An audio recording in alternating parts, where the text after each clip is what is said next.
souls. Entertain, educate, recreate, and intoxicate. I love that. I missed that opening. Good opening. Really good. That was good. What's up, everybody? We got a bunch of people in the house already. Daniel, Tiffany.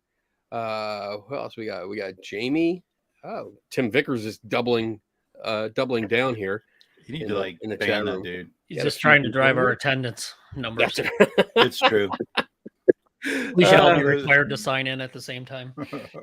All right. So everyone that's watching, thank you for hanging out with us. This is a special night.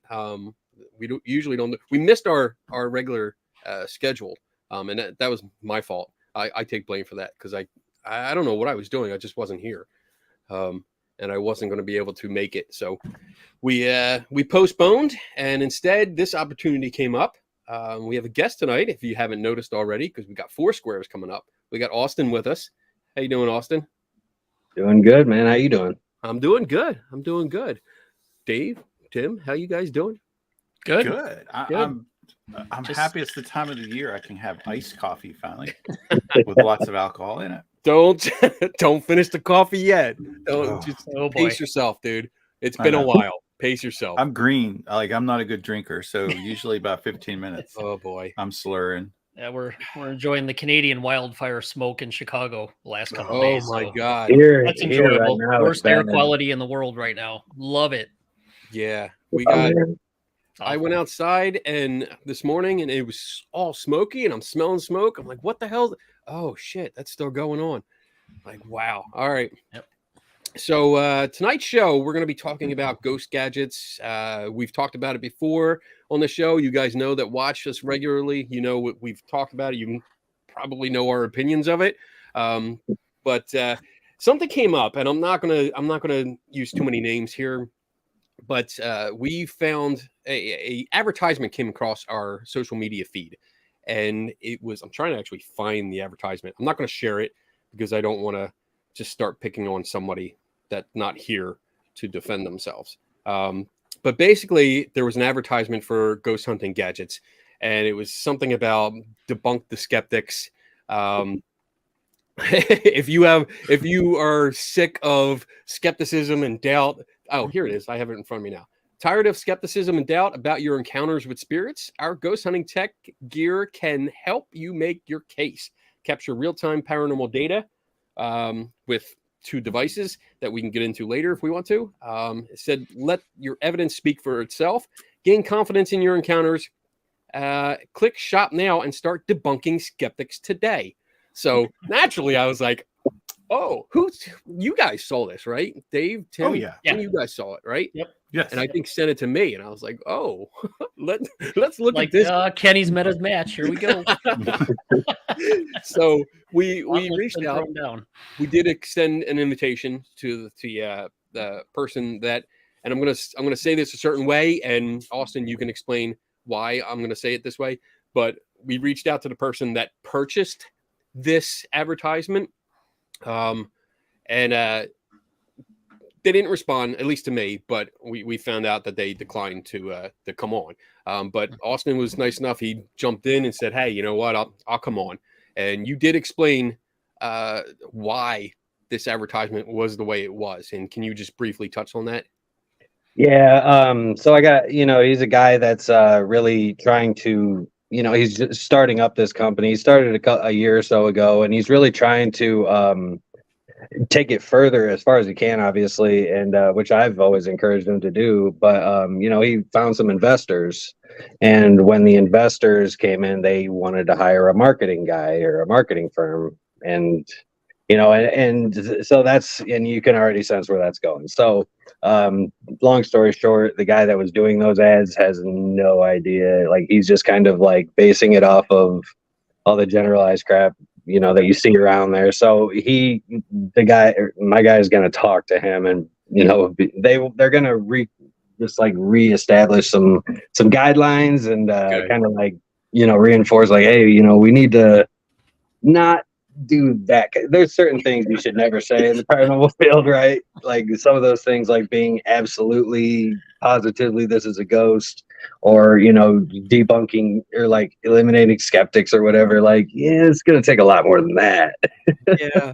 Yeah. I mean, I But was very curious. I mean, it's right, you guys know, like as soon as they sent it to me, it was like, oh, I mean, debunking right, skeptics. I'm not sure I understand what that means. So right. Yeah, but Rob is actually a really good guy. I mean, he's actually a really smart dude, and I think that he's got some really creative ideas. And in this field, I mean, as you guys know, what the gadgets have been exactly the same in a different package, basically over the last however many years, a couple decades, right? yeah. Just the same thing, different form. And so like at this point we're trying to like find ways or like new paths to explore, because the way that we've been continuing is never going to be good enough. And obviously the challenge that I always try to present to people is like, if you're going to present evidence, what exactly, like, you need to present something that's going to be strong enough to where a skeptic will completely change their mind. A skeptic like Kenny Biddle, or a skeptic like anybody. I mean, you have to be able to present data. You have to be able to present like long-term data, not just a short-term data kind of thing. And you'd have to have multiple data points of all atmospheric. Like, it takes so much to be able to definitively prove anything, let alone this. And so making those kinds of outrageous claims is like, it's crazy. But the only thing that we can do right now, at least in this field, is just try to explore new things that we haven't tried yet, right? Because I think the general consensus among people that are really deep into this, especially with like guys like Rob, guys like myself, guys like JW Prather, KD Stafford, the Haltes, these guys are looking at frequencies rather than the touchy, blinky, beepy, flashy stuff, right? Because that's all stuff that's easily like, okay, that could be easily atmospheric. Like EMF happens naturally in our Earth, right? I mean, it's pointless to continue to like look at that, but I guess when you start taking it deeper, right? I want to try to start taking things a little deeper than the EMF, because EMF on the surface can be interpreted in a million different ways, and usually it's like surrounding a current field, right? Like something electrical. There's something nearby that's creating this electromagnetic field. So we got to start looking at things in a different light. How are we getting these random standing EMF spikes that like if you're standing out in the middle of Gettysburg battlefield, right? And you start getting some things, like, it makes you question those, but we have to look at it deeper than just like, oh, it's a flash of EMF, right? Because that doesn't tell us anything.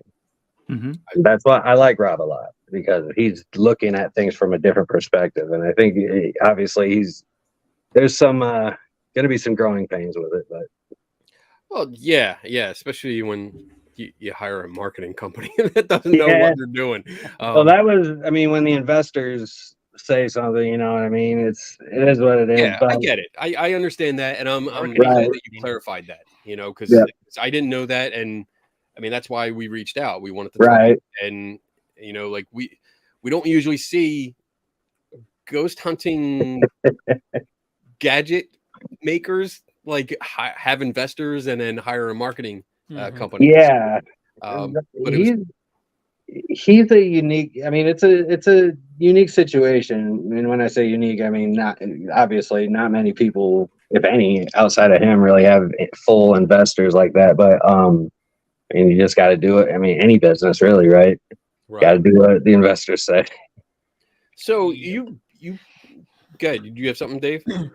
No, I was just saying, yeah. I mean, once you have investors, they invest, they want a return on their investment. So you're going to have to do certain things, but it's a balance, obviously, between, what you should present and truthfully put out there, as opposed to a little too much marketing spin. Because, with and that's business where I'm in, we're seeing people that have come before us, without getting any specifics, but the technology they brought forward without the support was seen as snake oil, because they made all these big claims and it didn't live up to it. So now we're having to correct that and actually go and show probably more data than we ever would have to normally. Right. So, I mean, there's a fine line. I get it. My job's a mix of R&D, field development, and marketing and sales. So I understand and feel the pain there. As a business, you got to have, I guess, some form of clickbait, right? I mean, it doesn't matter what you are, what kind of business you're on. If you do something online, you got to have traffic into your website. And I mean, he's going to go and talk to them and be like, okay, we can't do it this way. But like, yeah. No, I agreed with you on that one. I even reached out to him and said, I was like, dude, what? Dude, you edited me up on a show because of that. Come on, man. I got to explain that stuff. Like, man, what's going on here? But yeah, no, he knew it too. We talked about it. He's gonna, hopefully they can correct that situation. But no, I agree. So I want to say, just to give you like reinforcement, like I like the idea that at some point, even you mentioned, like if you keep doing what you always do, you're just going to always get what you always got. Kind of, I like at some point. It just seems I don't know how to put this without it. I don't have enough alcohol. Who is that guy that I can't remember what that quote was, but doing the same thing more than once and expecting the different result. Oh, that's the definition of insanity. Yes. Yeah. That right there. I mean, doing the same thing over and over again, expecting. I kind of see it. I mean, when you look at the field from a bird's eye perspective, right? You look at it as a whole, you see it. It's really just the same thing in a different fashion, different people. You know what I mean? It's not going to get us anywhere. Yeah, I find it interesting. Like, I wonder what the timeline is for so many people. I started out as a ghost hunter. I probably, many people do. And I can remember, like, I got the Dr. Gauss meter. The K2 wasn't around yet. And, like, infrared, I loved the Sony infrared camera. Was just the top dog of all ghost hunting stuff. The Handycam? Yeah, oh God, I have loved it.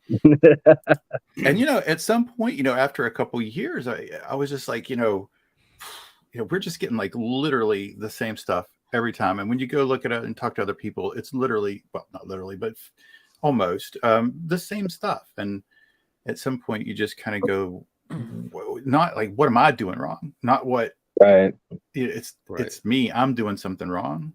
So if I don't change, then it's just going to continue. And, I remember we found a cemetery in the middle of the woods, like in the middle of the woods. Like, I live in West Virginia, so you don't know what the hell, but you don't know who's out there. And it had rusty iron fence. And I remember, like, I was just walking around the, cemetery, and it was all run over. It was a party spot. And I had the Dr. Gauss meter. And I remember I got really close to a rusty iron gate. And my EMF meter went off, and I was like, hell yeah, bitches, ghost right here. And then I was like, wait a minute. And so I put my meter close to the iron gate, and it would beep real loud, and I'd pull it back and it would stop. And I was like, I felt like the chimp or the apes on 2001: A Space Odyssey. I was like, wait a minute. This is not the way it is. But I don't know. It seems like sometimes some people never evolve, they don't get to that point and then keep going. They're satisfied. That's a great way to put it. Yeah, they're satisfied. That's a good point. I like that. Yeah, that's a good point, Tim. So going back to something that Austin said, and you're kind of getting down this path, Tim, of, there's been a lot of stuff out there already, and people are talking about, we need to go in a different direction. My question is, do we really? Because has the stuff that's already been out there been thoroughly tested and exhausted appropriately and properly before it's time to move on and try new stuff? That is a good question. Actually, I don't think that, honestly, I don't know. I can't say that I know, because properly tested, probably not. Absolutely. I would say probably not. I mean, how do we properly test that, though? I guess is the question. You know what I mean? Like, you couldn't. I'm trying to think about this. How would you have a controlled environment if you were going to do a reportedly haunted location with these instruments? I mean, especially when it comes to like data, like this is something that you'd have to get like over a year of time, like measuring this thing in a completely controlled environment. So how do we exhaust exactly, like, how can we be for certain either way that a spirit could a spirit could manipulate or not manipulate something, how would we test that exactly? That's the question I feel. Yeah, I mean, a couple things. I think you're right. I mean, going back to a place over and over again or long-term monitoring, that's one way to do it, which obviously would be the best, and something that myself and my wife Jen did when we lived in a certain house. We, a year and a half or so of continuous monitoring. And then the other thing is, what are you trying to correlate it against, or what's like you said, the controls, or how do you know what's anomalous? Right. That's the problem. And that's where you quite need honestly, the things like, whatever. I got away from analog and blinking like meters a long time ago because I just wasn't getting anything out of it. And I'm sitting there going, this is going to be too much work if I got to record everything on video, then go back and check everything. And it wasn't that accurate. So obviously went to data logging at one point, and that's provided at least a fruitful area of investigation or research at this point. So just to me, I think I see the stuff that people use now and a lot of the TV shows, and it's like, okay, well, that's all well and good, but there are certain ways you could at least somewhat refine and get a little better about the methodology you're using. Oh my God, yes. I was actually I preach this all the time. Like, I think that everything, even, okay, so for instance, take a pendulum, right? You got, people use those dowsing rods all the time, and I hate them. I absolutely hate them. But I feel like there could be a controlled way to do it. Like, I mean, you'd have to get like a level and a tripod and holders to each thing and make sure they are absolutely level. He's got something that you might like. He has it. Yes, good. I love it. So the whole idea, but you could keep, because those pendulums usually have like handles or like the little plastic tubes that the thing's going, right? So if you are still able, if they argue the human contact element, then you would still be able to make that human contact, but the dowsing rods would have no choice but still remain level. And so you kind of would take away you would assume that you would take away the human error portion of that, right? So I have this device that I use for dowsing. Okay. So the rods are in there. The rods are in the handles, the original handles. Yes. Which are locked into the acrylic bars. Oh yeah. You can't manipulate them independently. And there's also a bubble level on the bottom, so I can track what you're doing. Dude, I love it. I've used these for years, and no one that has claimed that they could use dowsing rods all the time or even sporadically could make these work when they're locked in here. When it comes to the natural sway of people, people don't even realize it. Well, there's also, I mean, I make a habit of taking video, and if somebody's using dowsing rods, I'll level the video with their elbow so I can get in front of them and then watch it. I play back at twice the speed, and it shows them that their hands are moving back and forth. Yep. Because even when they say, and I'm not saying everyone is lying. I want to make that clear. I'm not saying everyone is lying and deliberately trying to manipulate. Right. Yeah. Most times they don't realize they're doing it. And when you show them that video, then there's that cognitive dissonance that's going on in their head. Like, holy crap, I'm seeing the video in front of me, but I swear I didn't move them. But you can do that over and over again.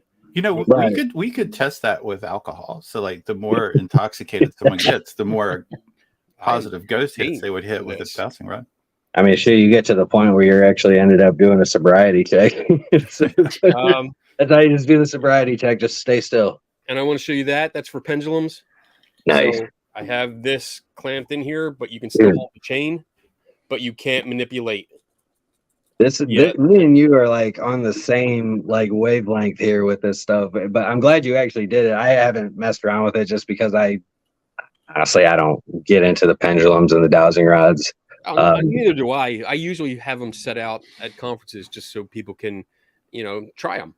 And I'm always inviting people to try it because it's not. Yes, I'm skeptical. I'm a professional skeptic, if you will, but I'm still open to it. I want to see. I think that would be great if somebody had these kind of superpowers. I want to see it, and that's why they're out. That's why I bring them so people can try it. That's great. But that's great because I think that goes back to like everything. I think the only thing that really couldn't, like the flashlight thing, I don't even pull that out on me. If I do it, I leave the investigation. If I see somebody pull it out, I walk out of the room. I go my own way.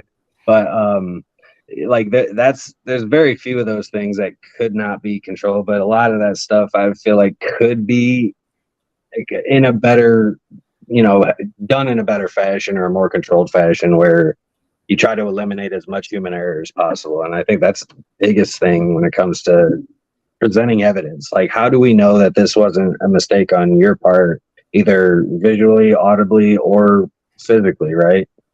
Like, did you mishear or did you, and it's hard, even like people that are psychics that can see things like, how do you prove that? So I have two things that I want to touch on. One is the controlled environment, and you guys touched on this. You started talking about this, and we see we can control some of the devices that are being taken into allegedly haunted houses. We can control for variables such as a Faraday box, a well-constructed, and I always have to make that clear, a well-constructed Faraday box, especially for the ghost boxes or spirit boxes or whatever name you want to put in front of the boxes, because everybody seems to have their own branding on it nowadays. And it's the same shit, people, really. Stop buying it.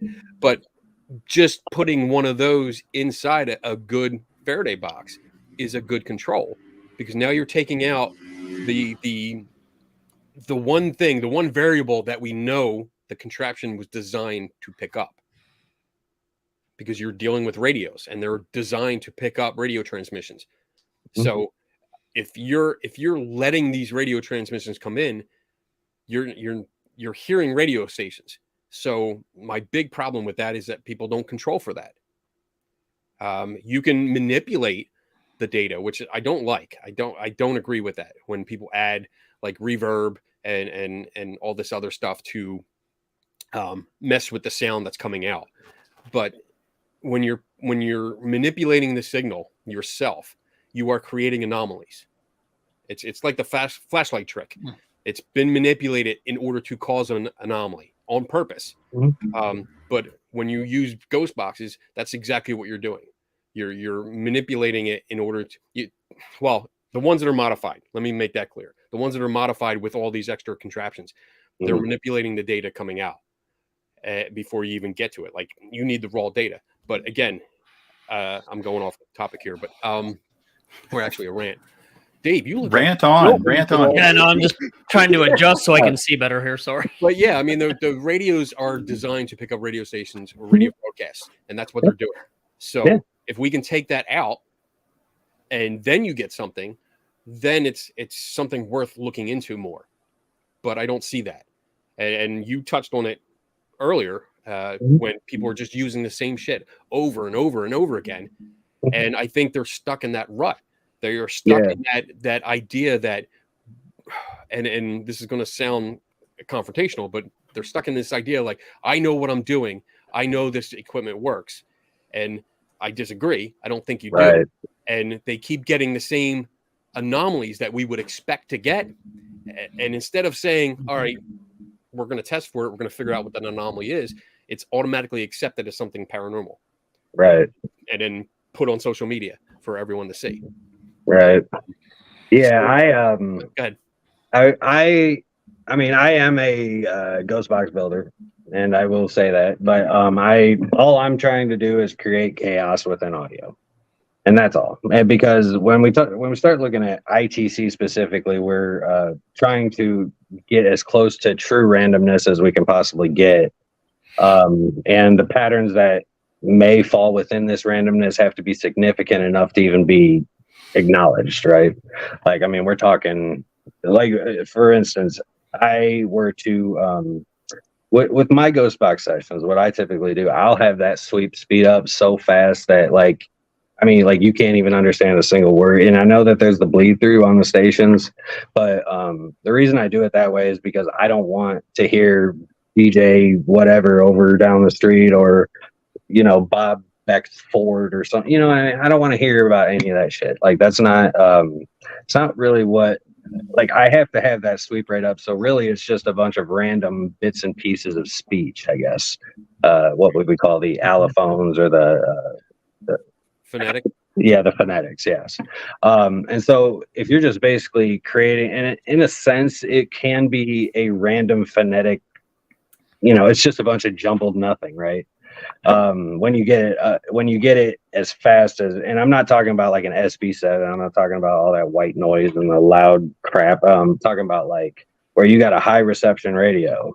And the reason I do it that way is so that there is enough bits and pieces of speech, because when we start looking at use radio frequencies, the electromagnetic spectrum, I mean, literally is everywhere, all across the universe. It is not, there's no place, I mean, even in a Faraday cage, I mean, trying to eliminate aspects of the universe, I guess, would be, No, I guess that's where my question would go.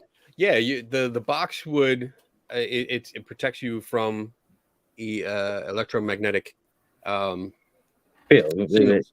Yeah, So it'll block out the whatever. AM and FM signals. Mhm. And then also, if you do it good enough, it'll block out two-way radios. So Yeah, we're so controlling that variable. Right. That is something, yeah, and I agree. So what we would be looking for in that instance would be something called a direct applied voice or a direct radio voice, which is essentially something that a voice that comes out of a speaker that did not come from the radio tuner itself. And the way that we can check that a lot of times is with echo and reverb.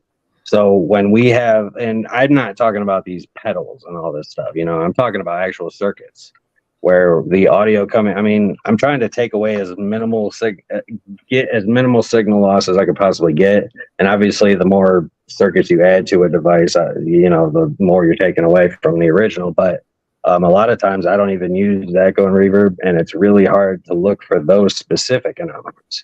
But what I like to do is look for those anomalies. Like my ITC is more or less focused on, I'm trying to eliminate any possible miss or false positive. Like I don't want to hear radio station. I don't want to hear anything. And if I even have a tiny bit of a doubt that it's a radio station, I dismiss it immediately. But because that's not what we're looking for. What we're looking for is actual manipulation of these audio frequencies from in between, because the way circuitry works, if you guys know circuitry, like a ghost box is a factory tuner, echo reverb board, amplifier, speaker. There's no jumping steps in this process, right? Like circuitry works exactly how it's laid out. And so when you get something, I mean, if it's coming directly from the tuner right into the echo reverb board, technically everything that comes from that tuner should have echo and reverb, correct? And so that's where you're getting your signal, right? Signal's coming in and going directly into the tuner. Mm-hmm. Well, yeah, even if we were to eliminate I can pull that the copper Faraday, the ferrite, right? The ferrite antenna off of the AM. Like I'll do that sometimes. I'll pull the even just a little solder point off of the radio board, just to try to eliminate. And I'll cut the clips. I'll clip the pins. I'll completely demodulate that thing. Even when I got the SB7, I took out the antenna. I don't want radio, but when we look at the circuitry really it's the anomalies within the circuitry, and we're not looking at the voices coming from the tuner necessarily. That makes sense. So have you ever split the signal where you'd have something come out of the tuner, bypass, go into the recorder before it hit the reverb and the other circuitry, and then have the other stuff go through reverb and the other circuitry and see what the difference is? He even looks like Kenny when he starts looking for stuff. So this is a device called the Direct Link, the IDC Direct Link, built by J.W. Prather. This is a random scanning. It's on the FM. It has a TEA 5767 tuner in it. It's just a typical AM or Arduino FM tuner. And so the whole idea is the tuner part of it isn't necessarily even it's just a piece of it to help it overall function. But this thing has a hold on, let me see if I can show it. A post effects input and output. It's got a pre-FX input Okay. and output, and it's got a headphone jack. Okay. So the whole idea of this is to have the ability to plug and play with different recorders, different things. And like I've been tried to put a white noise generator, a pink noise generator, putting it in with these, mixing it in with the things. And if I hear the echo and reverb coming out of a voice out of this, instant dismissal, instant, because that's not what I'm looking for. You know what I mean? Right. So like I think that it's a matter of how you use the device, I think, and it's a matter of obviously knowing what you're looking for and what exactly the intentions are. But like obviously this is more or less the experimental stuff that guys like myself are actually looking at. And I know that the mass majority of these people, I mean, it is sad when I see somebody who's been in the field 20 years or something, and they're still doing the same thing they were doing 20 years ago, still doing a recorder, a little meter, or whatever. It's like, I mean, and if that's what they're in the field for, then that's fine. If they're just doing it to have fun, that makes them happy, then sure. But I hate when people, and I'll say this, I hate when people call themselves researchers, but then can't tell me what they're researching specifically. You know what I mean? Like they're just ghost hunting, or I think there's a difference between researching, investigating, and ghost hunting. Ghost hunting is weekend thrills with your friends. Investigating is you're going in to see what's going on. Researching is you're looking deeper into something, usually something specific, maybe one or two things, but something specific. You know what I mean? And so I'm really trying to push people to expand upon anything and like play with in and outputs and see where anomalies may happen within audio. Are there going to be, where's manipulation of these audio frequencies happening, if it is happening? And I'll be honest, I've gotten like probably 3 or 4 of those anomalies out of I don't know how long I've had one of these, 2018. So I mean, I've used it almost every weekend for 5 years. I've gotten maybe 4 things that I could say that did not come from the tuner. So you mentioned that there's still part of the tuner in that. Yeah. So is that still receiving the signal? The tuner has actually been modulated or demodulated, I should say. He actually makes it so that he codes it so that you won't be able. It's not picking up anything unless you put an antenna in or you touch your finger to it. And the whole idea behind the finger to it is using it has a theory about photons, and that's kind of why I messaged you earlier, Kenny, about that whole the gateway process. Okay. I don't know if you did any looked into it at all, but the gateway process. So you did see like what it kind of entailed. I looked into it. I read the entire paper. Oh, you did? Looked into it a little bit more deeper, and I also consulted 2 parapsychologists about it. So I do have some insight into it, and I was curious. I was curious what the I didn't understand a link between what you were why you recommended that to me. So that one of those theories that confirms, for some people at least, or at least not necessarily for sure, but it confirms the belief for some people that photons are everything. Like photons are more than just light; they're data, they're information, and they're often used within radio frequencies. And really along the electromagnetic spectrum. But so it comes into question of the theoretical tachyons. And these, like energy, have just always existed, have always, and like humans are supposedly made of these theoretical tachyons. And the physical body, and I mean, it just kind of it starts making you think about these things, like, because I guess I would be interested to hear what you were given information wise about that, because obviously there are, I mean, none of it is obviously, definitive or, even, I mean, it's a lot of experience, right? It's just based on experiences and Let me ask you. Let me ask you. Yeah. Did you read the paper? I read most of it. I didn't read all of it. I know that page 25 was missing Oh, from okay. the original document. There's a few things like what you're talking about. Mhm. It's It's not. not on the paper. No, it's not on the paper. It's completely different. Yeah. So It's based on more or less like the ability. How do I describe this? I mean, I understand what the paper is about. Yeah, I did it's look about. into it.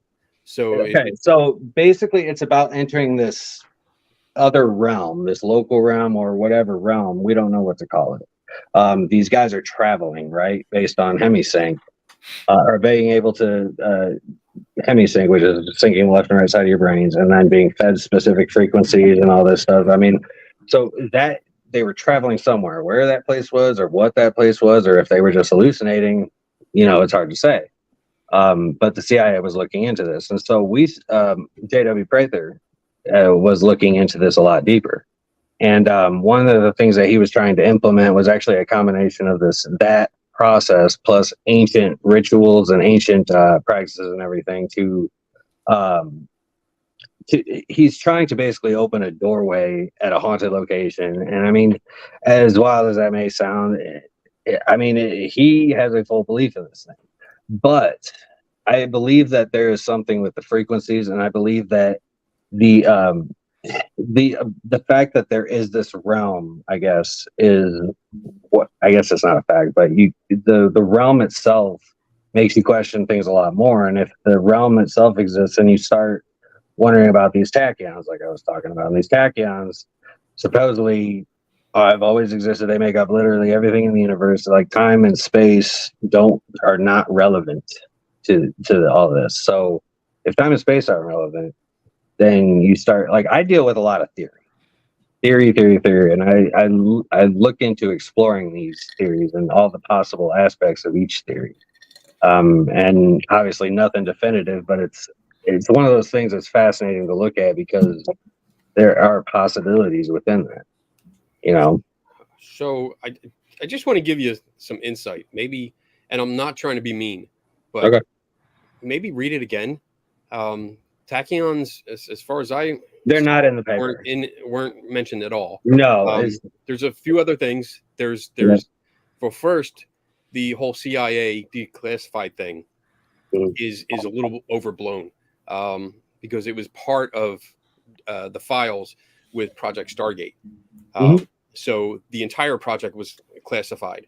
That's why it was part of that. But the actual study, this paper that you're talking about, including page 25, which is freely available, was available from the Monroe Institute since 1983. It's out there. They had it the entire time. Nobody asked them. That's basically what it comes down to. So I have the full report with the the conspiracy theory page 25 in it. And I read through it. It doesn't confirm anything. No. I want to make that clear. It doesn't confirm anything. Right. There are no peer review references in this. Nothing cited. He's basically based it off of, and this is why I showed this and said that we talk about this later. He based most of the information off of this book. Okay. Most of it's from this one little book from 1977, I believe. Okay. Yeah. So it looks like he repeats a lot of information from this book. It's not been peer reviewed itself, so it's out there. It's more of an idea than a paper or a study. I wouldn't even call it a study.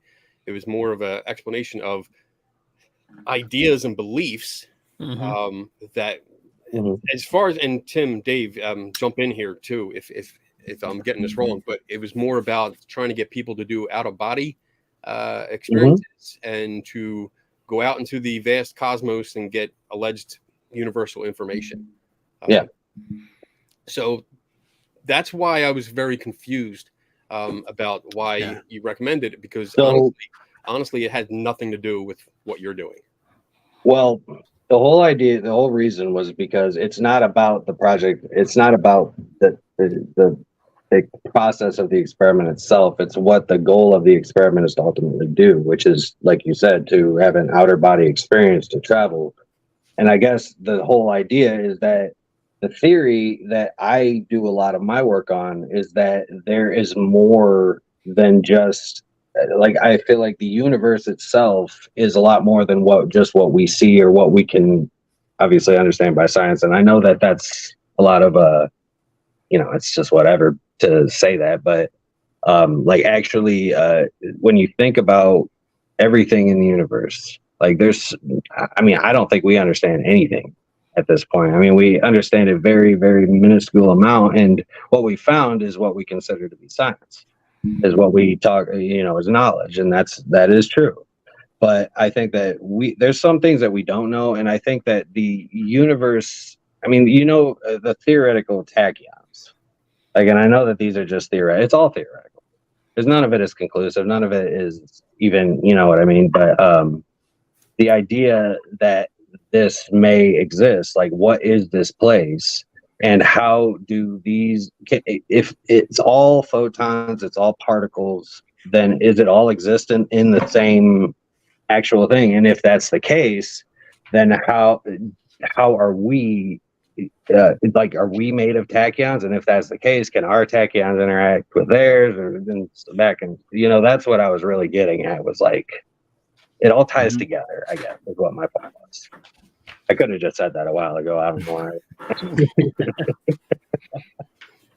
Yeah, because I to be honest, I didn't get through all of it. I think I got through the first, I don't know. Yeah, the document itself is not necessarily. Document. Yeah, the document itself was more or less just it was more or less what the whole point of it was, what the goal of the thing was, and whether or not it actually worked was, like I said from the beginning, is just, theory. I don't know how extensively it was tested. I don't know any of that stuff, but the idea that we are all connected somehow with these photons, with tachyons, with all this stuff, theoretically tachyons, if that's the case, then, I mean, even if you talk about that theory with the bubbles floating around and occasionally right?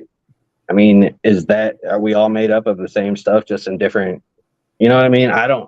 I think that there's a lot that we don't understand. And so that's why I brought it up, is because I think that if that's the case, then the way that we interact with our devices and the way that we look at the devices or use the devices, it could change dramatically based on our how we use them, and our intent, and our I'm trying to figure out how to say this right.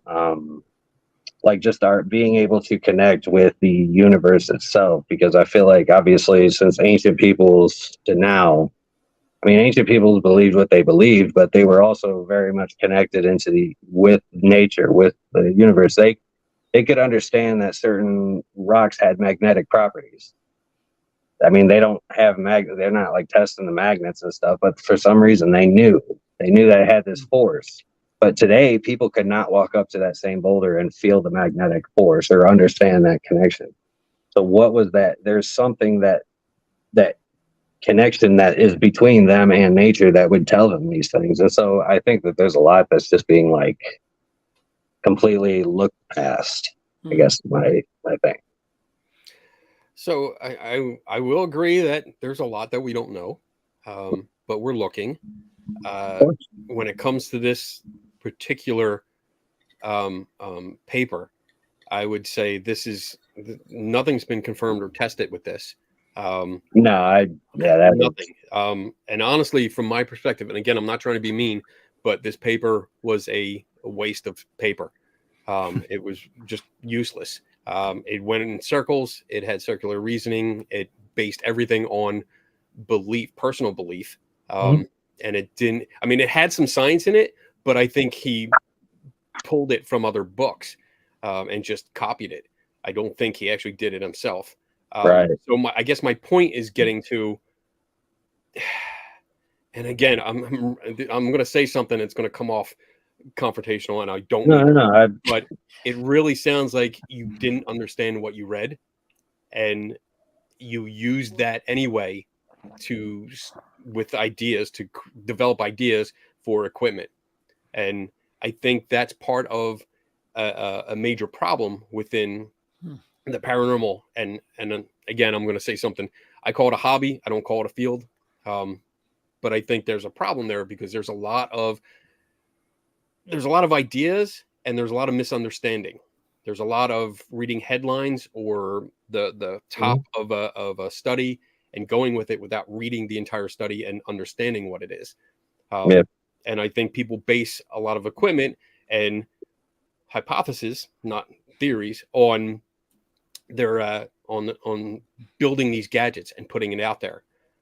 So the reason I have a problem with gadgets, to take it full circle here, is that these are based on, one, they're repeated over and over again, as you mentioned in the beginning. They're repeated, the same shit, just different case. And the ideas are based on mostly belief. When we deal with the ghost hunting community, there's some people that actually do test for things the way they're supposed to be tested. But the majority of the ghost hunting community do not do that. Right. So I think, just my 2 cents, I think people need to read more and understand more before they jump ahead with an idea. And again, I know that might come across mean. I'm not trying to be. No. I actually appreciate that take, but I will say the paper itself was not what was the whole point. Like the paper itself, I wasn't really referencing the experiment itself. I was referencing just the goal, the overall goal of what they were talking about. Well, the goals, there were 2 goals. One, the goal of the Monroe Institute that I get from it. And Tim, I know you read through the whole thing, and Dave, you read some of it. So let me know if I'm on here. But I think the goal of the Monroe Institute was through deeper meditation and to achieve some kind of universal knowledge. Pretty much hemi-sync with binaural beats. Yeah. That's what that was mainly what they were trying to do. And then then they got off on some other information and and the military interest though was more remote viewing. Out of my experience, because they did talk about, I mean, at one point it talks, and I'm going to put the link in the chat room in a moment here so everyone can actually go and get this the full report. Right. But at one point they talk about applications of having 3 people do this remote viewing kind of thing, because you need one doing an overhead view, one doing viewing the site from the past, and one from the recent future coming into the past, which was funny because I just figured that was the present. The way they worded the front of the present, not the back of the present. I had to read it like 3 times. Like, did he actually say like the recent future that just coming to them? And I'm like, definitely made an effort to make it sound fancy, right? Well, yeah, there was a lot of that in there.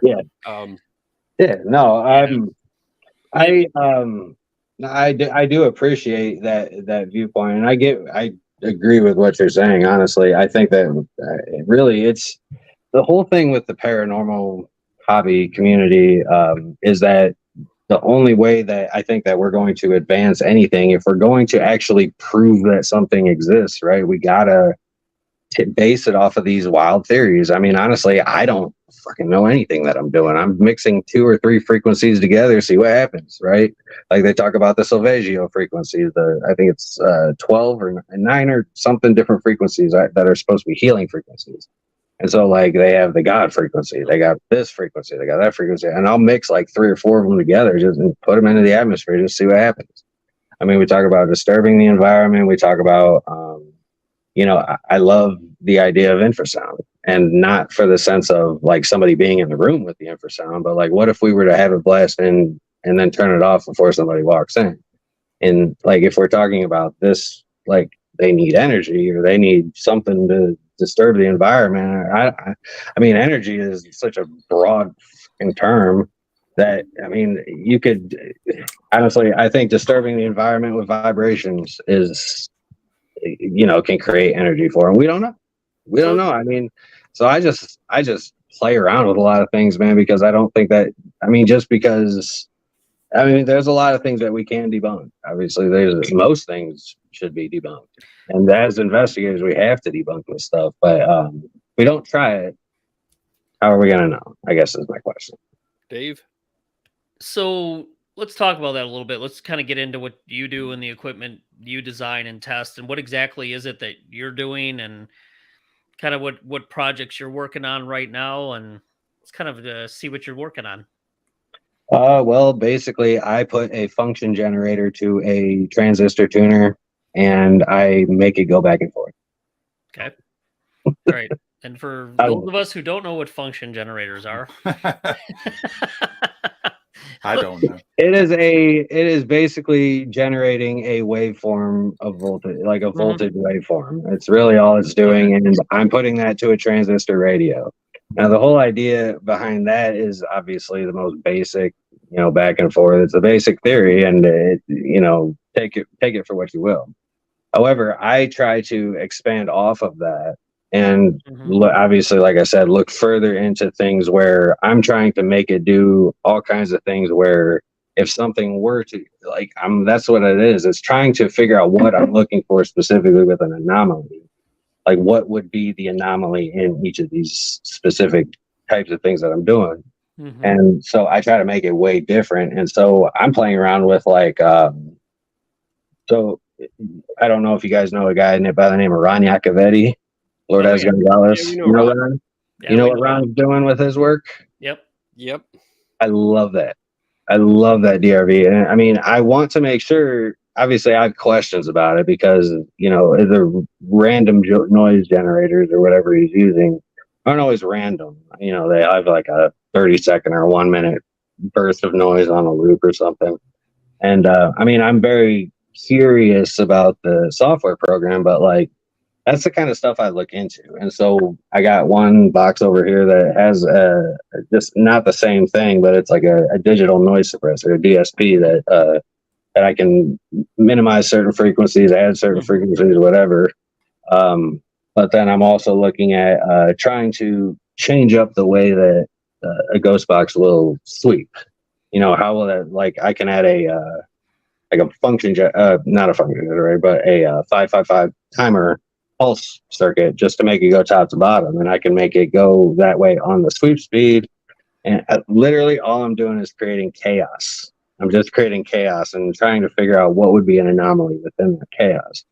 But knowing how the device works myself, it's different than the generalized user, of course. But that's the case with all builders. We know what we're building, and so that's that's a question. And how do you know it's an anomaly? What data have you collected, and what are you doing to kind of determine what an anomaly is? Because there's a lot of back and forth and discussion on. I mean, you can take a statistical approach. You can take we've never tried this before, it shouldn't happen approach. How are you exactly doing that? Well, with audio, there's really not much you can do.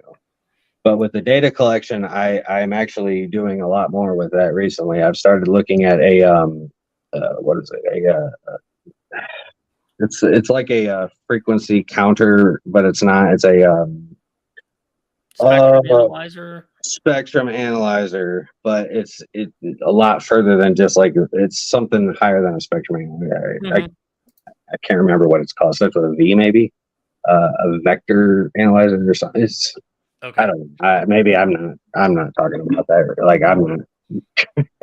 I'm not fully informed on that one, but I know that I'm looking at a specific spectrum analyzer just because I want to see when you're looking at ghost box responses, right? I mean, you can look at all these different things where radio stations come in, and you can basically tell all that, but that's with audio, you can't do nothing. But with data, I love the idea of remote data surveillance. You know what I mean? Live data surveillance. I like that too. I like that. I like that too, actually.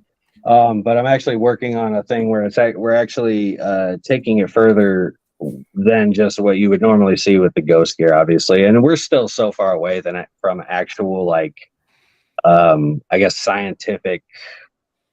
It's so far away from science. I can't stress that enough. It's not fully science, but when we're able to watch humidity, temperature, air pressure, all these different things, and correlation with multiple points of data is going to be huge. Mhm. Is going to be very big. I mean, we can't present evidence as actual, like if you're going to present it as a factual piece of evidence, that's one thing. Like, the belief system, with ghost box responses, all that stuff. Yeah, that's all belief system. But when we're talking about presenting evidence, you want to look at the data points. And when you have data points, you want to have multiple correlating multiple correlating points of data that say this thing happened at this moment. And you got to have multiple angles of view on it, or however I can say that describing it. Like you got to be able to look at it from multiple different points and multiple different angles to see that this thing happened. But coming at it with like a picture, a video, or anything individually, or at least anything that could be up for speculation, is not going to be acceptable, I guess. Mm-hmm.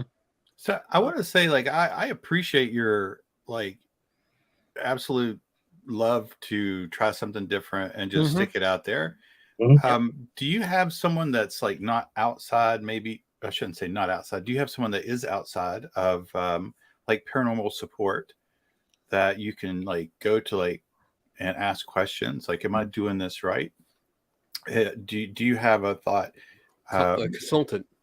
Yeah, somebody like I gotta say, I'm not going to say like I kind of do the same thing you do, and but I talk to these two, and like we were saying earlier, like we one of the best things about these two, and I think our friendship is like we'll all say you're full of shit like so fast, and you'll be like, okay, I'm full of shit, but Right. and I'll pitch it, and I'll be like, what would you do? And they'll tell me that's terrible. Right. You need to do this. So like, I like your concept of like constantly trying to come up with different ways, but do you have someone to go to? And why I say like not inside the paranormal, but like someone a consultant that might be a professional. Yeah. I would say like not a ghost hunter per se, right, but someone with actually like expertise and credentials that would have a background, credentialed background in that specific area. I have not had the I guess I would call that a luxury. Mm-hmm. I've just been trying to go as learn as I go, and I mean that's basically been the basis of everything. I mean, I consult with people that because I'm very skeptical about claims. I'm very skeptical about, like, I have to believe it. I have to see it in order to believe it. Like, I have to actually see that this is actually I mean, you could tell me all you want, but I'm not going to actually believe it unless you know what I mean. So I need those kinds of people that I want that kind of help, because I don't have that. Yeah, we all do. Yeah. Yeah. And so, I mean, I'm always looking for it. And that's kind of why I went on the show, is because like I wanted to kind of get some feedback on some of that stuff. And that's part of what I wanted to clarify was like, look, I mean, I know I'm on the show with Nick, I mean, and I know your views on shows, and I mean, I get it. But I want to show you that it's like, we're not all trying to, just go with the flow of things for the last however many years. I mean, I'm at least trying to mix it up with, that's good. Like, that is good. Have you guys ever heard of the Rochester cloak? The Rochester cloaking lines.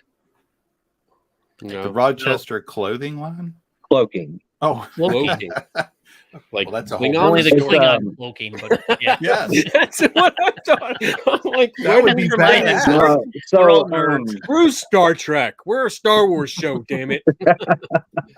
No, so like the cloaking lens, I'm pretty sure it was the University of Rochester, New York, that came up with this. It's a series of 4 lenses that, if you line them up at the right distance, this direction, like their face a certain direction. If you look down through it and you were to take your pen or a finger and put it right in the middle, it like disappears. Yeah, I know. So it's bending light.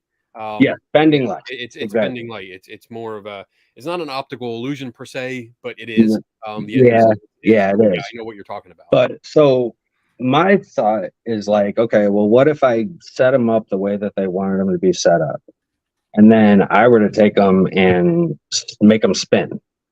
You know what I mean? So basically, I'm just creating a blur through 4 different lenses. And so my thought was, well, I try to think of things as like like audio frequencies. I think of them as like mega blocks, Legos, like stuff like that, right? They can use them to build. I'm going to interrupt. First, I love Legos. I just wanted to say that real quick. But two, what do you mean by make them spin? What I don't understand what you mean by that. Like, so are you taking like a disc and spinning it this way, or are you spinning it that way? Yeah, like that. Like this. Yes. Okay. So basically, the whole idea is just to create a blurred fringe type of image. And if you got four of them going, and I mean, maybe, I'm just like trying something, you know what I mean? And I think that one of these series that one of my good buddies had, William Pimblott. I don't know if you guys have any idea who that is. But he had the idea that, if there's the distortion of light, I mean, what if we were to look within the fringe of those lenses and like to see like maybe the distortion of light can, I don't know. And it was just an interesting idea. And so like I'm looking at, well, if we were to spin these lenses instead of just lining them up and trying to look in the fringe, like maybe is there something that can be created out of that or used, like I was saying, like Legos, like building an image or building audio words, whatever. Some of that stuff, that's basically the whole idea of it. But I love experimenting with stuff like that. So I love Legos. I love that you mentioned it twice. I'm a huge Lego, especially Star Wars, not Star Trek. Oh yeah. But I'm a Star Wars guy. It's all right. I guess the issue that I have here is that you are creating anomalies. And I always have this issue with ghost hunting gadgets that I call them anomaly generators. And you are actually creating with the radios and now with this. And I understand I do love experimentation. I want to make that clear. But I think the issue comes in that you are purposely creating anomalies. But if you're putting it out there without actually testing it, you are creating problems. Well, I'm not selling any of these things. Oh, okay. I was under the impression that you were putting them out there. Some of that stuff, like a lot of that's. I mean, I do sell the ghost boxes. I do. I do it. I'm actually. I like it. I just love doing the creation. I love the craft. I love, there's people on Etsy that create worse things and sell them. So, hey, I have a friend of mine made a Scooby-Doo mystery machine for me. I mean, I love it because of the Scooby-Doo. I don't think it works at all, but I mean, I love just the novelty of it. Yeah. Well, you know what's funny? Dave, you're like, oh, dude, whatever. Can I show you something real quick? Hold on. I want to show you guys this. So, I like the puzzle piece. Funny story. So I actually made this. Haunted. I put a sweeping radio into this, and so it's got the knobs right here. I mean, it's novelty. It's great. It's people like that kind of stuff, and I think I have problems with the digitally programmed radios, and I mean, it really doesn't matter because it is all the same thing, like you said. But I think that there's that kind of stuff obviously comes down to the belief system. That's just because that's human experience. That's the experiences. And it's hard to argue with people about what they experienced because obviously you weren't there. Right? They could claim whatever and you can't disprove it. But that's for that kind of stuff. You know what I mean? And I think there is a separation between what people would say is scientific experimentation versus paranormal investigating or research or ghost hunting, whatever. Like, I don't think that those two are currently intertwined in any way. I think that we want them to be. I think that we're trying to make them be, but I don't think that as it sits, like in the hobby or the field or whatever, that people are actually doing it.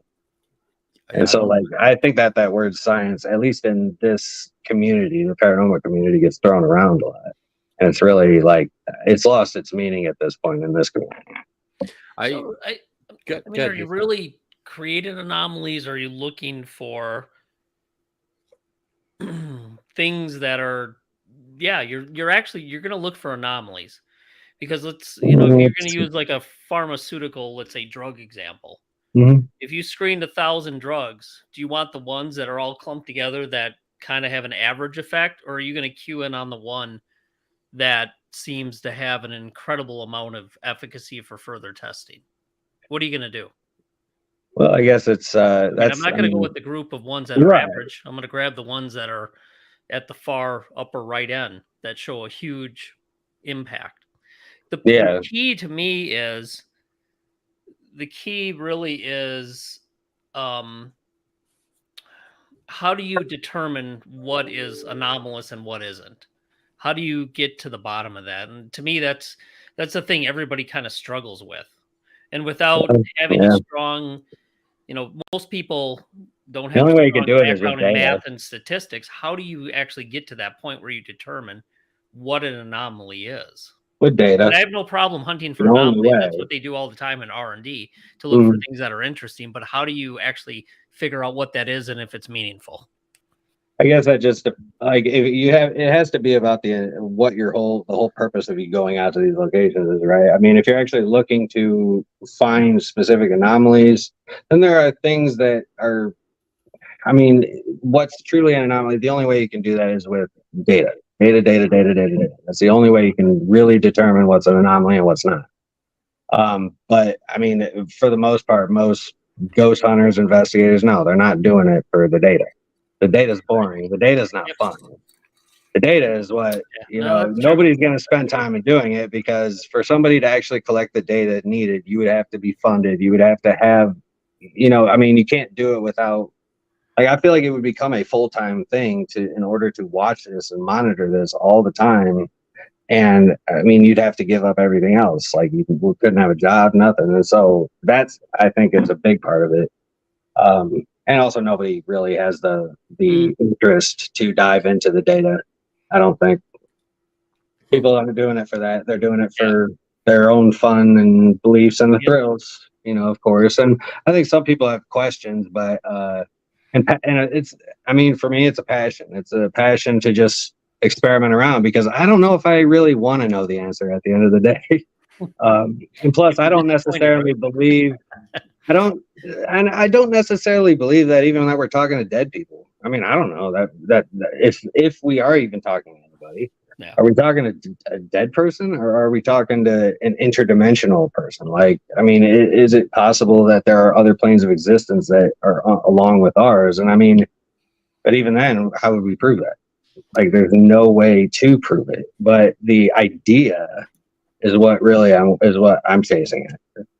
Okay. I guess, if that makes sense. I mean, I'm really not out to prove anything, because at this point, I don't think there's a single thing that can be proven at this point in time in this whole, focus or whatever people are trying to find out. Like, I don't think we can prove it. Why don't we hit some questions? Because I know Dave has a. I got a hard stop at 8:30. Yeah, so we got about 20 minutes. Let's. I know we have pull some up. Yeah, let's pull some questions up. I've heard of this fella Daniel before. But Dave is on his pee break already. Daniel Reed, what's up, buddy? If it is based on personal experiences, how can we differentiate what is real and what is a hallucination or drug induced? Not trying to be mean, just curious. No, it's a good question. And honestly, like, when it comes to personal experiences, like, the differentiating between them is pointless. Like, trying to differentiate between them is pointless, because, I mean, with somebody's personal, I mean, somebody could have schizophrenia, or somebody could have all these things, and they're going to see all kinds of things and hear all kinds of things, but that doesn't make it like a reality. You know what I mean? It's about but that guy in the moment, he was seeing this, and I mean, he will tell you beyond he will kill over the fact that this is what I saw. This is what happened. But it's like, no, that's not what happened. And so, yeah, I mean, when it comes to personal experiences, like, I mean, there's really no proving it. That's not where evidence should come into play. Like, evidence should not be mixed with the personal experience aspect, because it's pointless. What you experienced is not what this guy experienced. That's a good point. I usually take personal experiences as a starting point. I don't usually accept it as evidence. Never. Data. Shouldn't It's still be. data. And I take it as a starting point to see Definitely. where are we going to go with this investigation. Let's follow the story and see where it Right. leads. Right. So I do like that. It's But then, like the smoke. Where's the fire? yeah, where's the fire? Exactly. Yeah, we want to find the fire. And Yeah, no, and that's great. And like that's I mean, obviously that testimony, you know, the more people that you have that can state that, you know, testimony, but then it always gets to the point of like, where is the line where it becomes like, if enough people believe in this thing, then it becomes real or whatever, right? Or you know, the more people believe in it, it just grows. It grows. It's, what is that? The power of thought. Like, where if one person thinks it, 6 other people will think it, and so on and so forth. that's rumors. Yeah, rumors. Yeah. That's rumors. Yeah, exactly. Influence. Yeah. I mean, that's I understand. Influence. Yeah. It becomes when a group starts believing something together, it becomes groupthink. Groupthink. Yes. Yeah. So, Yes. All right, Jim, Dr. Jim, what's up, Dr. buddy? Jim. Regardless of the instrumentation being used, would you not need a baseline in order to determine an anomaly? Yes, that's true, and that's why I was saying data. Like all the stuff that we're doing with like radios and beepers but that's not data. That's just flashy blinking toys that we guess or assume. We try, or some people try to assume that this is a spirit. Actually, most people do, but I mean that's not data. That's, you would never be able to truly determine an anomaly. And I mean, even I think the term anomaly is thrown around a lot too. Like it's almost lost its meaning for some people, but like with the people that are within the scientific community, obviously an anomaly still holds the same meaning. And so, yeah, I don't think there's any anomalies that can be determined with any of the equipment that we use right now. I think one of the things you got to look at though is when you do baselines, if you collect lots of data, let's say you look paper we just did looking at 24,000 data points in a run, a very small difference becomes statistically significant. Oh yeah. So baselines are great, but they detect really, really small, significant differences, but are they still meaningful? And what are they correlated to? So we got to be a little careful. Right. Baselines are good. And then that's one part of it. If you get too much data, any little change is significant. The other thing is, do you collect within site baseline? Do you go outside of the site? Do you do baseline? And then how do you figure out exactly what is anomalous again? Because I think what we're finding, at least with EMF that we're going to talk about next week, is that the variability in electromagnetic fields that people claim are happening in only haunted locations, it's not true. We're seeing them in haunted. We're seeing them in non-haunted locations. Yep. Awesome. All right. Absolutely. Thanks, Dave. Hey, Ron. Glad to see he's. Hey, Ron. Yeah. Hope you're feeling good. Feeling better. What controls do you use for your experiments? Well, I guess when you define, if you're going under the scientific experiment, the hypothesis, the scientific process, then I'm not doing the experiments that way. My experimentation is more or less just like putting some stuff together, see what happens. I'll be honest about that, because there's a lot of stuff that started. There's a lot of stuff that probably start like that. Yeah, and Kenny shared a website for a group of really researchers, PhD level academics that are looking for citizen scientists. So they want to take, it's fine. They're like, you're doing what you're doing. That's good stuff, but there's useful data there that they'd be more than willing to help take and crunch and take a look at. So I'm a big fan of, if I tell people, I'm the smartest guy in the room, we got a problem. We got a big problem. Right. Oh man. So, you're always looking for more people to help, do what you're doing and think outside of what you normally do. So there might be some resources there. And that was one of the things, like, I know you guys said it multiple times, like I never took it as me.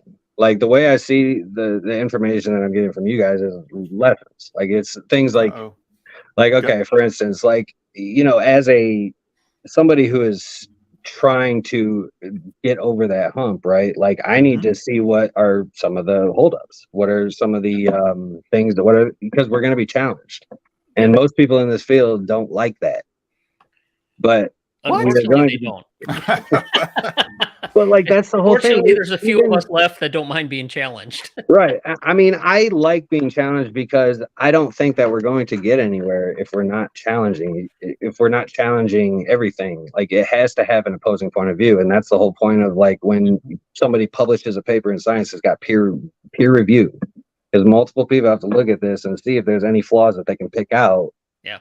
And try to like, you know what I mean? So they don't like to hear that they're wrong. People don't like to hear that they're wrong, and they want to believe what they believe. But I appreciate the feedback, and I appreciate a lot of the, you know, I did learn some things, and I'm always trying to get better with this stuff. And the only thing I can do is just take what people tell me and then implement it somehow, or use it, use that knowledge to my advantage. But sometimes it's limiting with money, of course. Yeah, Sure. Money is always the biggest factor. But you're right though. I mean, that's how the field's going to progress. You know, Mhm. take the input, take the constructive criticism, or take other ideas, and adjust and move on. Yeah. And I think That's a obviously great point, Mid.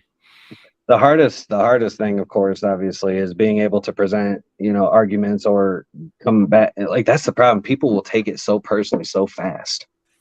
And like I think that's a bigger problem than anything else. Forget about gadgets. I mean, there's so many other problems that are wrong. There's so many other things wrong with this field. But you should hear our origin story at some point. I would love to hear it. A lot of things that are wrong with the field right there. Rubbish. No, but I forgot what we were saying. Sorry. Sorry. I forgot where we were at. Malcolm.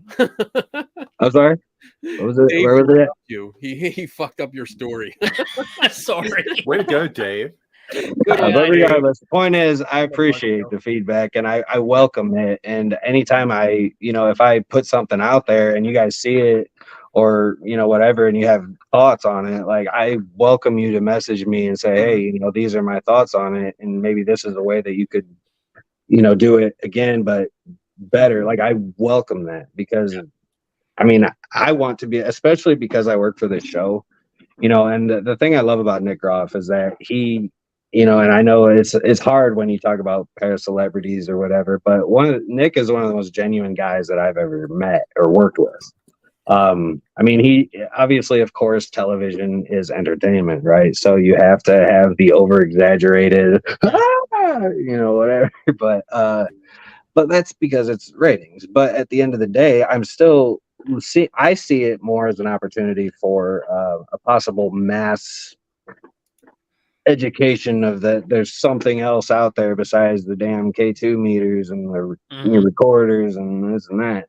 And so I'm actually just trying to put out ideas on these out there for people to hopefully pick up on and try, because even if I got it wrong, maybe the idea would inspire somebody in the future to take it another step or be like, that might work with this if we did it, like, especially the way that technology advances every day.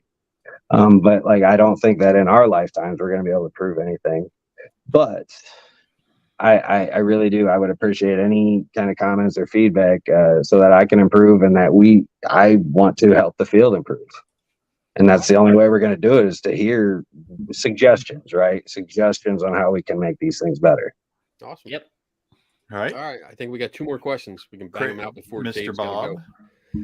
Bob, knowing that there are anomalies in the equipment that you use, what are you doing to reduce and eventually eliminate those anomalies? In other words, what are you doing to further the field instead of just allowing the field to continue to spin its wheels with the same inept equipment? Maybe inept is too strong a word. You could have just erased it. Yeah, Bob.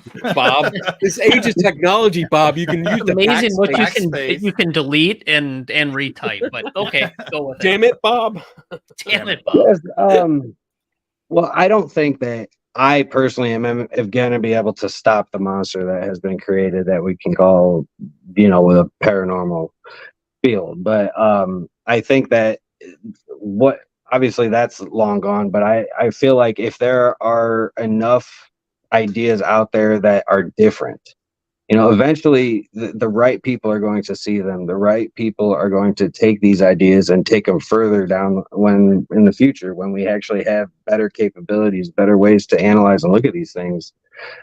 Because right now, I don't think that there's anything we can do. It's just kind of stuck the way it is. But if we can continue to explore different ideas and continue to put them out there and show people like, hey, there's more that we can look at besides just the same old stuff. Mm-hmm. I guess that's my biggest effort at this point, and I'm trying to use the show Deathwalker as a platform for that. Mm-hmm. And it's not, and I have, whenever I go and I do these experiments, I don't have expectations that they're gonna work. I imagine it's probably gonna fail, but why not try it? I'm curious, and this might be a tough question, but with you talking about this and admitting that you don't think these devices are doing anything, how do you feel about still making and selling them? I think that I don't know. I don't know. Like, that's the thing. I don't know if they're working or not, and I can't tell people that they're working. I'm building some with ITC. It's more or less just like it's a belief system thing, and I personally, I believe that there's messages in there if you know where to look or how to look, but I don't, it's one of those things we can't prove any of that. Like, that's all based on personal experience. And for a lot of the field, that's what it's all about. Right. There's only really a select few people that are actually trying to go lengths to genuinely prove anything. And I know a lot of people talk about wanting to prove things, but like, how many people are actually going to those lengths to do it? And I can't prove anything. And so I do it because I believe in the product, but I won't sit there and say that it works. I'm not going to sit there and say, oh yeah, you're going to talk to Grandpa Bob or whatever, I just say, look, this is what it does. This is exactly, and I'll tell people exactly how it functions. Like, I laid it out right here. It's a transistor tuner, a function generator, an echo reaver, the PT2399 echo reaver board, modified with the resistor removed, and then going through an amplifier out to the speaker. Like, I'm not trying to hide nothing, or you know what I mean? Like, I'm putting it out there, and people can. But a lot of it is because of the novelty stuff that I do. Okay. You know what I mean? Like, a lot of people love, like, this mystery machine. I've done 6 mystery machines. I've also done 5 Ecto-1 Ghostbusters cars. I've done some ventriloquist. Now we're like, wait. Now we're talking. All right. I've done ventriloquist dummies too, where like when you pull the mouth open, it gets louder because the speaker's right there on the inside of the head. It's funny. I love it. That's fantastic. Okay. But it's just a way for me to continue to mess around with things, and that's really all my mission is. Do we have any more questions, Tim? So one more, but I think we kind of covered it actually. What are your thoughts and opinions on selling gadgets or themselves under false pretenses that can communicate with the dead loved ones or victims of recent disasters? See, I started to say the first person I think of is exactly. There's one. There's a couple of them actually, but he's the worst. One big guy. We all know who he is. I think he makes a mockery of everything that anybody before him tried to do. He turned it into the dude's he's a cult leader. He's a cult leader. I know. I caught myself. I had to catch myself, but yes, that's all I'm gonna say about it. He's a cult leader. I think it's all a bunch of BS. And the dude, he can say whatever he wants, but then when somebody tries to challenge him in anything, he's got an army of 100,000 people that are going to come after you in the comments, attacking you and all kinds of stuff. It's like, is that really? I don't know, man. I don't know. Plus, I think it's disrespectful as hell. At least give them a freaking month or something the next day. God dang, dude. Submarine. The submarine incident. Oh, he's done it. The submarine was awful. That was awful. And the fact that he did it, it's the same thing with the Kobe Bryant tragedy. And literally every celebrity, he does it. He needs to understand the concept of too soon. Yeah. Yeah, I would imagine that if he had been doing this in 2001, he would have did it at 9/11. Yeah.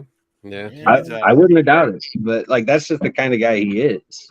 Yeah. All right, Well, guys. Let's wrap it up because Dave's got to go.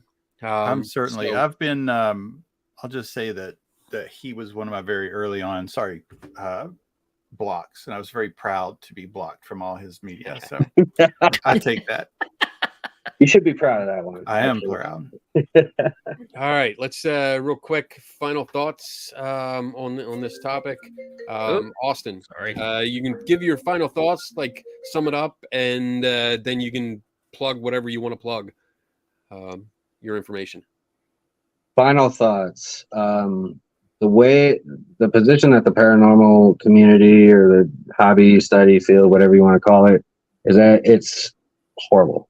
Like it's just been at a standstill for the last however many years, and we haven't done anything. We haven't like really found anything that would be enough to say definitively that this is an anomalous thing going on, communicating with us, right? And I think that the only way that we're going to move forward is to have these kinds of discussions and like challenge the methods, the processes. I mean, there's better ways that we can do things, and the only way that we're going to improve them is to have the challenge. And if we're stagnant, then I mean, the field is going to be exactly what it is right now. In a lot of people's minds, it's a joke. Mm-hmm. So, but I want to give a shout out to my team, UGPN, Deathwalker, of course. Check it out on FilmRise, Tubi, and YouTube. And then, shoot, I think that's pretty much all I got. Cool, Dave. So appreciate the conversation. Appreciate you coming on, the honesty and being, humble and saying, exactly what you're doing and what you believe. That there's a lot of credit to be given there. A lot of people don't do that. So thank you very much, and look forward to seeing what else you work on and what else can be tested. Yeah, and I really hope that we can have another conversation in the future, because I would like to, as we start getting into further down the line, I got some things coming up, and I would love to get some feedback. Just kind of lay out what we're doing, and maybe see if you guys can maybe point out some things that we could improve on. And so I value that feedback, and I value you guys' opinions. So Cool. Sweet. Awesome. Tim. I'm gonna exactly what Dave said. I really appreciate. Plus, I want to say, I appreciate this intensity and drive and love of just experimenting, just because I feel the same thing, and I love it. And when I come up with an idea, I experiment idea, and I know it's really bad when I pitch it, and either they say Jesus, or they say nothing. It's quiet. And I'm like, okay, that one was bad. Okay, but just do it. I love it. What? No, I love it. Also, though, when you do it, I would write up everything that you did. Write up all how you did it, even if it's not perfect. However you do it. And then just give it to somebody. And let them look at it. And yeah. Really, what I want to do is get more cameras, more monitoring, capabilities, so that when I do certain experiments, I can actually look. You know what I mean? Like I can come with some data. That's what I really ultimately want. But that's all money, Yeah. All right. And then for me, I agree with these guys. I appreciate you coming on. I appreciate you being honest and actually coming on with 3 other people, and you had no idea what was going to happen. I mean, that's got to be scary and make you nervous. I've been in that situation before, so I understand where you're coming from, and I really appreciate you coming on, being honest with us, and talking with us. And I hope to do it again. I'm not going to say anything about announcements because we're running out of time, and I want to get going. So with that, I think that's everything, right? We good? Stay connected, though. We'll be back next week, Wednesday. Right? Yeah, we'll be back next week. We're going to do another show, our regular show. So next Wednesday, 8 p.m. Eastern, 5 Pacific. We're going to be talking about the EMF paper, right? Yeah, the one that we published. One that we published. Guess I'm going to have to read it. Yeah, I know. I got to read that. Considering you're one of the authors, Tim, you better read it. Jesus. With that, what else? Is that everything? That I wanted to say? Yeah, I guess so. If I think, yeah, stick around. Stay Austin. connected. Don't get off, because after we're done, we're gonna come on and debrief. So with that, everyone, have a great week and See you enjoy next week. everything and never stop learning. Thanks, Austin. Bye.